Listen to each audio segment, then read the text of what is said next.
मेरे प्यारे देशवासियों, अब आज जब अमृत काल की पहली प्रभात है तो हमें इस 25 साल में विकसित भारत बना के रहना है अपनी आंखों के सामने। और जो 20, 22, 25 साल के नौजवान मेरे देश के मेरे सामने हैं, मेरे देश के नौजवानों, जब देश आजादी के 100 साल मनाएगा तब आप 50-55 के हुए होंगे। मतलब आपके जीवन का ये स्वर्णिम काल, आपकी उम्र के ये 25-30 साल भारत के सपनों को पूरा करने का काल है। आप संकल्प लेकर के मेरे साथ चल पड़िए साथियों, तिरंगे झंडे की शपथ लेकर के चल पड़िए। हम सब पूरी ताकत से लगे आए। बड़ा संकल्प, मेरा देश विकसित देश होगा, डेवलप कंट्री होगा। विकास के हर पैरामीटर में हम मानव केंद्रीय व्यवस्था को विकसित करेंगे। हमारे केंद्र में मानव होगा, हमारे केंद्र में के मानव की आशा आकांक्षाएं होगी। हम जानते हैं भारत जब बड़े संकल्प करता है तो करके भी दिखाता है। जब मैंने यहां स्वच्छता की बात कही थी मेरे पहले भाषण में, देश चल पड़ा, जिससे जहां हो सका स्वच्छता की ओर आगे बढ़ा और गंदगी के प्रति नफरत एक स्वभाव बनता गया। यही तो देश है जिसने इसको करके दिखाया है और कर भी रहा है, आगे भी करना है। यही तो देश है जिसने वैक्सीनेशन, दुनिया दुविधा में थी, 200 करोड़ का लक्ष्य पार कर लिया, समय सीमा में कर लिया, पुराने सारे रिकॉर्ड तोड़ के कर लिया। ये देश कर सकता है। हमने तय किया था देश को, खाड़ी के तेल पर हम गुजारा करते हैं, झाड़ी के तेल की ओर कैसे बढ़े। 10% इथेनॉल ब्लेंडिंग का सपना बड़ा लगता था, पुराना इतिहास बताता था संभव नहीं है, लेकिन समय से पहले 10% इथेनॉल ब्लेंडिंग करके देश ने इस सपने को पूरा कर दिया।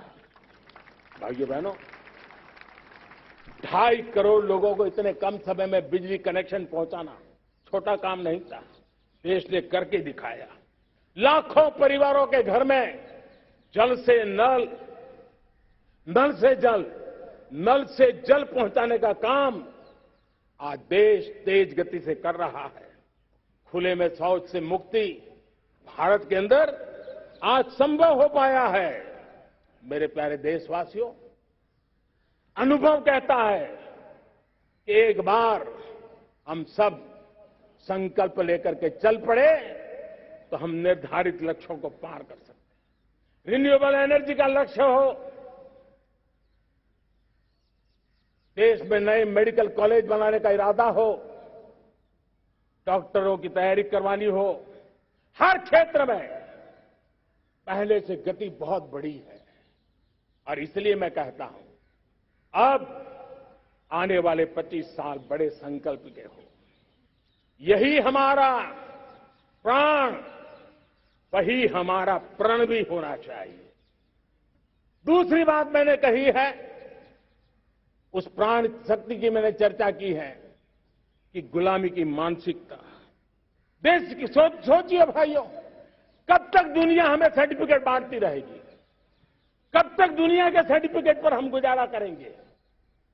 क्या हम अपने मानक नहीं बनाएंगे? क्या 130 करोड़ का देश अपने मानकों को पार करने के लिए पुरुषार्थ नहीं कर सकता है? हमें किसी भी हालत में औरों के जैसा दिखने की कोशिश करने की जरूरत नहीं है। हम जैसे हैं वैसे, लेकिन सामर्थ्य के साथ खड़े होंगे, ये हमारा मिजाज होना चाहिए। हमें गुलामी से मुक्ति चाहिए। हमारे मन के भीतर दूर दूर 7 समंदर के नीचे भी गुलामी का तत्व नहीं बच रहना चाहिए। और मैं आशा देखता हूं, जिस प्रकार से नई राष्ट्रीय शिक्षा नीति बनी है, जिस मंथन के साथ बनी है,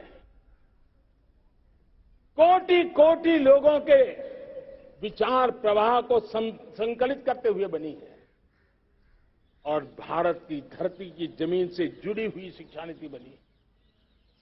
रसखस हमारी धरती के मिले हैं। हमने जो कौशल्य पर बल दिया है, ये एक ऐसा सामर्थ्य है जो हमें गुलामी से मुक्ति की ताकत देगा।